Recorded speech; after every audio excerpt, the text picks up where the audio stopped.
ഈദുൽ കിച്ചണിലേക്ക് എല്ലാവർക്കും സ്വാഗതം. ഇന്ന് നമ്മൾ തയ്യാറാക്കാൻ പോകുന്നത് കടച്ചക്ക ചീരക്കറിയാണ്. അതിനായി കടച്ചക്ക മീഡിയം സൈസിൽ അരിഞ്ഞത്, തേങ്ങ തിരുമിയത്, സബോള ഒരൽപ്പം, ചീര അരിഞ്ഞത്. ഇനി ഇതെങ്ങനെ തയ്യാറാക്കാമെന്ന് കൂടി നോക്കാം.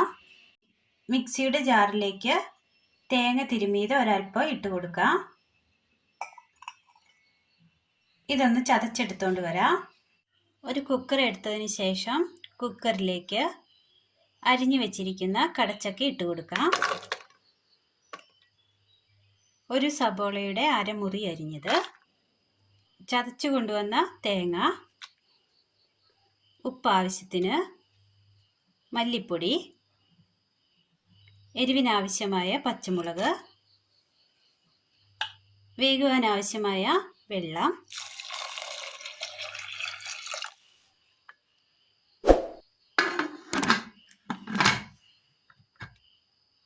മൂടി വെച്ച് വേവിച്ചെടുക്കാം. ചെറിയുള്ളി അരമുറി തേങ്ങയുടെ പകുതി എടുത്ത് ചതച്ചെടുത്തിരുന്നു, അതിൻ്റെ പകുതിയാണ്. അരയ്ക്കുവാൻ ആവശ്യമായ വെള്ളം അരച്ചെടുത്തോണ്ട് വരാം.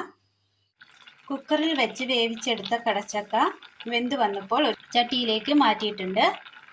ഇനി ഇതിന് മുകളിലായി അരിഞ്ഞു വെച്ചിരിക്കുന്ന ചീര ഇട്ട് കൊടുക്കാം.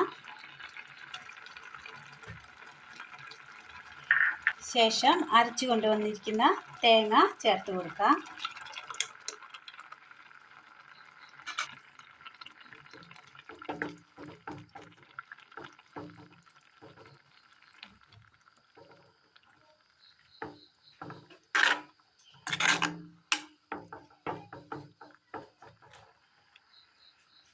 മൂടി വെച്ച് വേവിച്ചെടുക്കാം. കറി അങ്ങനെ നല്ലതുപോലെ തിളച്ച് കിട്ടിയിട്ടുണ്ട്, വെന്ത് വന്നിട്ടുണ്ട്. കറി വാങ്ങി മാറ്റി വെക്കാം. അടുപ്പത്തൊരു പാൻ വെച്ച് കൊടുത്ത് ചൂടായി വരുമ്പോൾ എണ്ണ ഒഴിച്ചു കൊടുക്കാം.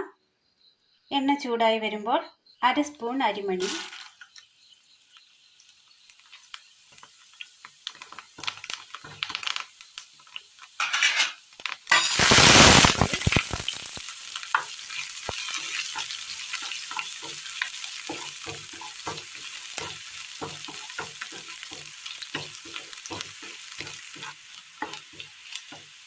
കറിവേപ്പില ആവശ്യമെങ്കിൽ ചേർത്താൽ മതി.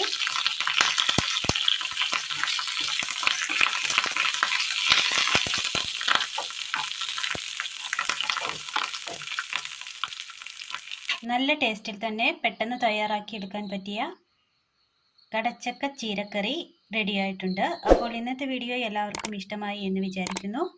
ഇഷ്ടപ്പെട്ടാൽ ലൈക്ക് ചെയ്യാനും ഷെയർ ചെയ്യാനും സബ്സ്ക്രൈബ് ചെയ്യാനും മറക്കരുതേ. താങ്ക്